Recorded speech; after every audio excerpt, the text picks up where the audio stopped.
Hi everyone, Namkeen Sach team here. This is me Mahak और मेरे साथ है सलीमा। तो सलीमा, आज हम लोग क्या कर रहे हैं? आज हम लोग लेके आए 1.25 lakh crore Diwali sale breaks 10 year record. Oh my God. तो दिवाली पे जो है ना, वो ऑब्वियसली बात है, सब शॉपिंग करते हैं। नया इवेंट होता है, ओकेजन होता है और बहुत सारी सेल्स भी होती हैं। लोग खरीदारी करते हैं और डिफरेंट चीज़ों की होती है, फायरवर्क्स होते हैं, शॉपिंग होती है ड्रेसेस की और क्या क्या होता है, बहुत सारी दिवाली के वो जो दिए वगैरह होती है, वो सब चीज़ों की सेल्स होती हैं। सो बेसिकली ये जो वीडियो है वो उसके पूरा रिकॉर्ड है, मतलब 10 साल के पूरा रिकॉर्ड टूटा है। इस साल बहुत ज़्यादा सेल हुई है, तो हम उसके ऊपर पूरी वीडियो एक बनाई गई है, तो वो हम देखेंगे। और मैं खुद ज़्यादा एक्साइटेड हूँ इस वीडियो के लिए, क्योंकि एक तो ये होता है कि ये आपकी जनरल नॉलेज में भी एक अच्छा इंफॉर्मेशन आती है, and you get to know कि अच्छा इस साल दिवाली में इतना हुआ है, इतना लोगों ने इंटरेस्ट लिया इस चीज़ में। तो हम देखते हैं कि ये वीडियो में क्या ऐसी ख़ास बात आती है। So let's see it. नमस्कार, वेलकम टू वर्ल्ड अफेयर्स। मैं हूं प्रशांत धवन। नाउ दुनिया भर में आप अगर देखो तो जो भी बड़े देश है जहां पर बहुत ही ज़रा बड़ी आबादी है, वहां पर साल में एक आता है मेजर फेस्टिवल जो पूरी इकोनॉमिक एक्टिविटी को देता है एक बहुत ही बड़ा बूस्ट। फॉर एग्जांपल यूएसए में क्रिसमस, बहुत से लोग बाहर निकलते हैं, सेल होती है, इकोनॉमी को बूस्ट मिलता है। चाइना में है चाइनीज न्यू ईयर और भारत में है दीपावली। दीपावली ना सिर्फ फेस्टिवल ऑफ लाइट्स है, इसको मैं ये भी कहूँगा फेस्टिवल ऑफ इकोनॉमी भी है, क्योंकि ये इकोनॉमी को बहुत ही ज़रा बड़ा बूस्ट दे देता है। और इस बार की दीपावली को आप अगर देखो तो 1,25,000 करोड़ की सेल हुई है। 10 साल का रिकॉर्ड यहाँ पर टूट गया है। और सबसे बड़ी बात यह है कि हमने यह सब अचीव किया है एक ऐसे टाइम में जब चाइना के गुड्स को बॉयकॉट भी किया जा रहा है मार्केट में, और चाइना ने ये बात नोटिस करी है। इस वीडियो में मैं आपको ये भी बताऊंगा कि चाइना का जो सरकारी मीडिया है ग्लोबल टाइम्स, उन्होंने कैसे रिएक्ट किया है इंडियन बॉयकॉट को लेकर ऑफ चाइनीज गुड्स। मगर सबसे पहले आपको यहाँ पर यह समझना होगा कि जो ये 1.25 लाख करोड़ की जो ये फिगर है सामने कहाँ से आई है। तो देखो, ये बात बोली है confederation of all India traders ने। इन्होंने यहाँ पर यह कहा है कि ऑल अराउंड टोटल सेल हुई है 1.5 लाख करोड़ की। और इतना ही नहीं है, आप अगर देखो तो रिसेंटली जो अक्टूबर महीने में जीएसटी कलेक्शन है ना, ये भी रिकॉर्ड तोड़ है। जीएसटी का सिस्टम हमारे देश में आया था 2017 में, और तब से लेकर अब तक आप अगर देखो तो सेकेंड हाईएस्ट जीएसटी कलेक्शन हुआ है 2021 के अक्टूबर महीने में। सरकार के पास टैक्स के रूप में 1.3 लाख करोड़ आए हैं। इस वजह से हमने ये भी देखा है कि एक दिवाली गिफ्ट भी मिला। पेट्रोल और डीजल के जो दाम हैं ये थोड़े बहुत कम हुए हैं। उम्मीद है कि इन द फ्यूचर दाम थोड़े से और कम होंगे। We all hope for that. और इस दिवाली इकोनॉमिक बूस्ट का एक बहुत ही बड़ा रीजन है अमेजॉन। देखो, अमेजॉन ऐसा नहीं है कि खुद ही अपना सामान बनाकर बेचता है, हालांकि आज के समय अमेजॉन बेसिक्स वगैरह के रूप में ये लोग अपना सामान भी बेचते हैं, मगर ज़्यादातर आप देखोगे अमेजॉन में तो जो शॉपकीपर्स हैं वो अपना सामान बेच रहे होते हैं। तो इस वजह से भी देखा गया है कि शॉपकीपर्स को भी फायदा हुआ और ऑब्वियसली यहाँ पर अमेजॉन ने भी पैसा कमाया है। ये जो लग्जरी है ना अमेजॉन फ्लिपकार्ट की, ये आज के समय भारत के पास ही है। जो ई कॉमर्स का सिस्टम आपको भारत में मिलेगा वो आसपास के देशों में, चाइना को छोड़ के आप अगर देखो तो आसपास के देशों में आपको नहीं मिलेगा। फॉर एग्जांपल अमेजॉन जैसे हमारे देश में है, पाकिस्तान में कोई अमेजॉन नहीं है, नेपाल में कोई अमेजॉन नहीं है, बांग्लादेश में कोई अमेजॉन नहीं है। यहाँ पे इन्होंने लोकल सी एक अपनी वेबसाइट बना रखी होती है, वो रीजन के हिसाब से काम करती है। तो जो ई कॉमर्स का बूस्ट है ये भी दे रहा है भारत को बहुत ही बड़ा फायदा। और उसके अलावा उम्मीद यहाँ पर यह है कि 2025 तक जो टोटल हमारी ऑनलाइन मार्केट होगी इसकी वैल्यूएशन $1 ट्रिलियन तक पहुंचने वाली है। और अभी तो खैर जियो मार्ट को झूम के अभी मार्केट में आना है, ये बहुत ही बड़े स्केल पर अभी काफ़ी कुछ करेंगे। तो देखते हैं, in the future it will be very interesting. और ई कॉमर्स भी हमारे देश में बहुत ही बड़े स्केल पर क्यों रही है, उसके पीछे एक बहुत ही बड़ा रीजन है यूनिफाइड पेमेंट्स इंटरफेस। इसकी जो टोटल ट्रांजैक्शंस हुई हैं सिर्फ अक्टूबर 2021 में ना, ये है $103 बिलियन। अगेन, कई कंट्रीज की जीडीपी इतनी बड़ी नहीं होती जितना हमारे देश में लोग यूपीआई से ही ट्रेड कर देते हैं आपस में। और सरकार ने अभी यहाँ पर यह कहा है कि जो आंकड़ा हमारे सामने आया है ना, ये एक्चुअली और भी अच्छा हो सकता था अगर ग्लोबल शॉर्टेज ना होती सेमीकंडक्टर की। अभी के आपको पता होगा कि दुनिया भर में सेमीकंडक्टर की शॉर्टेज चल रही है। आपने सोचा होगा इस बार दिवाली में कार को लेकर, मोबाइल फोन्स को लेकर, इलेक्ट्रॉनिक इक्विपमेंट को लेकर बहुत ज़्यादा डिस्काउंट नहीं आया, बहुत ज़्यादा अट्रैक्टिव ऑफर्स नहीं आए, लोगों ने फिर भी परचेजिंग करी है, बिल्कुल, मगर हाँ। जिस तरीके से पहले ऑफर आते रहे वैसे नहीं आए।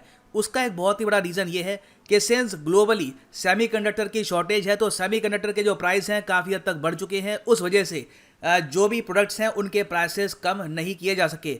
अगर ऐसा होता, अगर प्राइसेस कम हो जाते कार्स के, तो कार्स की सेल पर भी बूस्ट आता और ओवरऑल अनुमान लगाया जा रहा था कि शायद इस बार दिवाली की जो टोटल सेल है ये 1.5 लाख करोड़ तक भी पहुंच जाती, Oh but my God. Sadly we could not really do that. और इसी वजह से जो FADA है, federation of automobile dealers and association, इन्होंने यहाँ पर ये कहा है कि बाकी सेक्टर में तो दिवाली काफ़ी अच्छी गई है, मगर हमारी दिवाली इस बार इतनी बढ़िया नहीं गई।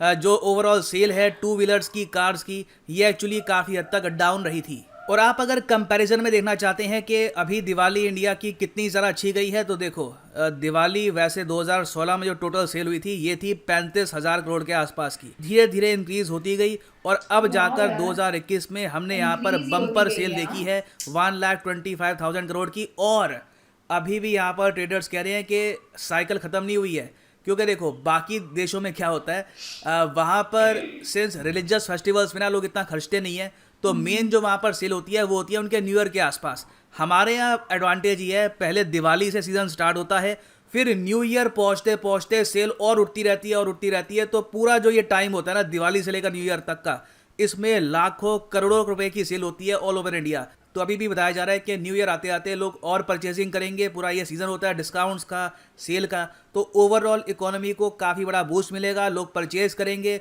तो ऑब्वियस ही बात है टैक्स भी पे करेंगे।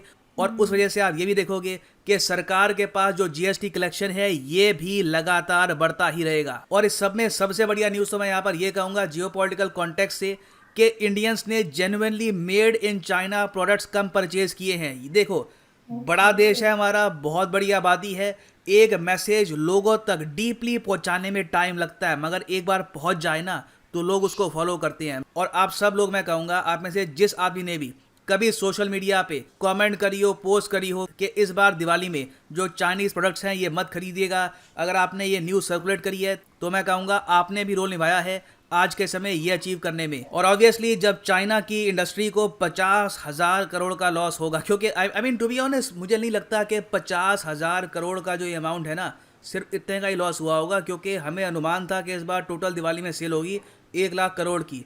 तो मोस्ट प्रॉब्ली जो ओवरऑल नुकसान होगा चाइना के प्रोडक्ट्स को ये 70-80 हज़ार करोड़ के आसपास का हो सकता है। तो हो सकता है कि चाइना यहाँ पर काफी ज्यादा 10 हाँ, बिलियन हाँ, डॉलर्स की जो सेल है ये मिस आउट कर जाए। और ऑब्वियस ही बात है जब इतनी बड़ी सेल आपके हाथ से निकल जाएगी और वो भी आपकी वजह से, हम इंडियंस कभी भी नहीं चाहते कि चाइना के साथ कॉन्फ्लिक्ट हो।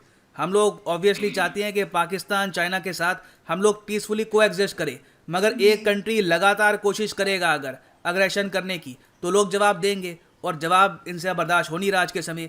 तो इसलिए जो चाइना का सरकारी मीडिया ग्लोबल टाइम्स, इसने यहाँ पर ये भी लिखा है कि इंडिया ने जो ये बॉयकॉट किया है इससे बस इंडियन इकोनॉमी को ही लॉस होगा, क्योंकि चाइना का कोई सब्सिट्यूट है नहीं। आज भी ये लोग उस घमंड में जी रहे हैं कि मेड इन चाइना का कोई सब्सिट्यूट है नहीं, जबकि हमने ये देखा है कि made in India can replace made in China. तो सारी बातें जो इंडिया में हो रही है इनका मीडिया प्रॉपरली उसमें नजर रख रहा है। यहाँ पे आप देखोगे ये लोग जानते हैं कि CAIT क्या है, उसने बॉयकॉट की यहाँ पर बात करी थी। चाइना के जो एक्सपोर्टर्स हैं इनके हिसाब से उनको $6.67 बिलियन का लॉस हुआ है, मगर घूम फिर के देखिए उन्होंने बातें यहाँ पर यही कही हैं कि चाइनीज़ गुड्स को देखिए बहुत अच्छी क्वालिटी के होते हैं और प्राइस भी बहुत अच्छा होता है इसका, तो इंडियन अगर कंज्यूमर इसको नहीं परचेज करेगा तो उनका ही लॉस है। तो घूम फिर के उन्होंने कुछ खास बात यहाँ पे बोली नहीं है। ओवरऑल यही कहा है कि अगर कोविड-19 से इनको उभरना है तो चाइनीज़ गुड्स और अच्छे से परचेज करने चाहिए ताकि इनकी इकोनॉमी सपोर्ट कर पाए इसको। तो अगेन एंड में ये लिखा है कि जो एंटी चाइना कॉल है ये गलत है और ये सेंसलेस है इस टाइप के बॉयकॉट करना। मगर इन दी एंड मैं यही कहूँगा इनको सोचना होगा, चाइना को जेन्युइनली आज के समय बैठ के सोचना चाहिए कि शी जिनपिंग के अंडर चाइना की पॉलिसी इतनी अजीब क्यों हो चुकी है कि दुनिया भर में वेरियस कंट्रीज में बॉयकॉट चाइना की जो डिमांड है ये लगातार उठ रही है। और तो और चाइना का जो नाम है ये काफ़ी हद तक डूब चुका है। जो चाइनीज़ अमेरिकन हैं इन USA उन पे अटैक होते हैं। जेन्युइनली यहाँ पर इनकी सरकार को सोचना होगा कि ये लोग आज के समय क्या गलत कर रहे हैं कि दुनिया भर में चाइनीज़ प्रोडक्ट्स को लोग एक्चुअली परचेज करना नहीं चाहते। एंड फाइनली यहाँ पर मैं ये भी ऐड कर दूँ कि अनअकैडमी का कॉम्बो ऑफर चल रहा है आज के समय। कमेंट सेक्शन में जाओ, यहाँ पे आपको मिलेगा ये लिंक, इस लिंक पे आप कर सकते हैं क्लिक और यहाँ पे आप परचेज कर पाएंगे ये यूनिक कॉम्बो ऑफर जिसके अंडर आप UPSC prelims, mains, Negative optional line में आया है। तीनों की तैयारी कर सकते हैं। ऑप्शनल में ऑफ कोर्स आप चूज कर सकते हैं हिस्ट्री, ज्योग्राफी, इंटरनेशनल रिलेशंस, जिसकी भी आपको तैयारी करनी है, and you can start preparing for UPSC examinations completely. ये सारे कोर्सेज अलग अलग परचेज करोगे अकेडमी पे जाकर तो आपको 15,000 रुपीज़ एक्स्ट्रा पे करने होंगे, so you can save your money over there. उसके अलावा अगर आपके पास अभी टाइम है, 2-3 साल का टाइम है, आराम से आप प्रिपेयर करना चाहते हैं, तो आप जो 36 महीने का कोर्स है यहाँ पर ये भी परचेज कर सकते हैं। कि इसका अपना ऐड है। ओके, सो काफ़ी ज़्यादा वीडियो बहुत इंटरेस्टिंग थी। और ये तो है ना, बात एक सच बात बोली है इसमें कि इस साल है ना दिवाली में बहुत ज़्यादा सेल्स हुई हैं। इवन यहाँ पर भी जो हिंदूज़ हैं और इवन नॉर्मल भी लोग उसे सेलिब्रेट कर रहे होते हैं, काफ़ी ज़्यादा लोग हैं जो करते रहते हैं। तो मतलब बहुत ज़्यादा सेल हुई है यहाँ पर, बहुत यहाँ पर भी हुई है। और इंडिया में तो ऑब्वियसली बात है कि वहाँ होनी ही है सेल्स। तो वो, और मैंने ये देखा है कि अभी जो ये ग्राफ उन्होंने पूरा बताया था हाँ। अपना, तो मतलब एक सेल जो 2010 में या 16 में जितनी थी उसकी ट्रिपल हाँ। होकर वो इतनी आगे गई है। मतलब आई एम शॉक कि वो बिल्कुल डबल पे गई है सारी जितनी भी इनकी सेल्स हुई हैं। और 20 तो- से 21 का तूने ग्राफ देखा, आई मीन कितना लंबा, मींस लाइक उसमें अच्छा खासा सेल हुआ। एंड सेल की बात जब आती है तो वैसे भी कौन नहीं छोड़ना चाहेगा, आई मीन सभी टूट पड़ते हैं पहली बार। अच्छा, और ये भी है कि Diwali is the only occasion होता है इनका जिसमें कि सबसे ज़्यादा शॉपिंग होती है, वरना रिलीजियस होते हैं, हाँ। कुछ इस तरीके के इवेंट्स होती हैं जिसमें आप शॉपिंग नहीं कर पाते होती हैं ज़्यादा ना। तो this is the only event जिसमें सबसे ज़्यादा लोग एक्साइटेड भी होते हैं। और इस साल तो भाई बहुत सारे लोगों ने यहाँ पर भी काफ़ी सेलिब्रेट किया, यहाँ पर भी बहुत अच्छे से इवेंट होता है। हाँ। दूसरा चीज़ ये है कि एक प्रोडक्ट की प्राइस जितनी भी बढ़ जाए, नो मैटर व्हाट, लेकिन अगर वो आपकी नीड होती है ना कंज्यूमर की, तो वो उस चीज़ को खरीदता ही है। So this is the thing. Overall video was very informative. बहुत। और कोई अगर पॉइंट है जो ऐड करना हो? नहीं, यानी लाइक अच्छा खासा तो पूरा इन लोगों ने स्पीच बता दिया इसके बारे में। बहुत लाइक डिटेल में बताया जितना हमें नहीं था आइडिया। एंड लिटरली मैंने भी एक्सपेक्ट नहीं किया था कि इस बार यानी अच्छे से गई है दिवाली। इस बार जो सेल की पूरी जो ग्रोथ इन लोगों ने बताई है बहुत लाइक हाई पे गई है। एंड अब वो नेक्स्ट की बारी है कि नेक्स्ट जब ईयर आएगा तब कितना होगा कि लाइक अप पे उससे ज़्यादा ट्रिपल अप पे जाएगा या क्या होता है, वो तो अपकमिंग ईयर पे ही। अच्छा, इसके अलावा वीडियो के एंड में जो इन्होंने चाइना के प्रोडक्ट्स और उन सब का बताया, बहुत ज़्यादा नेगेटिव पे जा रहा है। आई मीन चाइना नहीं, लेकिन है ना ये है कि इस बंदे ने अपनी रिसर्च भी की होगी इस हाँ। प्रोडक्ट के हवाले से। तो मैं ये कहना चाह रही थी कि जो चाइना के प्रोडक्ट्स जैसे हम यहाँ पर यूज़ कर रहे होते हैं, लेकिन इंडिया के प्रोडक्ट्स मैंने पर्सनली जैसे यूज़ किए हुए मेड इन इंडिया वाले, तो नो डाउट इंडिया के जो प्रोडक्ट्स होते हैं दैट आर वेरी गुड, वो बहुत अच्छे होते हैं। एंड आई एम श्योर कि जो भी रिसर्च है वो ऑथेंटिक ही है, ऑब्वियसली बात है। और ये हमने और भी वीडियोज़ पे जब रिएक्ट किया हुआ है तो सारी वीडियोज़ हमें काफ़ी ज़्यादा इन्फॉर्मेटिव भी लगती हैं। इसी के साथ हम अपनी वीडियो को यहाँ पर एंड करते हैं और उम्मीद करते हैं कि आपको ये वीडियो अच्छी लगी होगी। इसके साथ कोई और सी आपकी रिकमेंडेशन हो, डू टेल अस कमेंट्स के नीचे। और तब तक के लिए don't forget to subscribe our channel, hit and like, comment, share करें। तब तक के लिए अल्लाह हाफ़िज़। अल्लाह हाफ़िज़।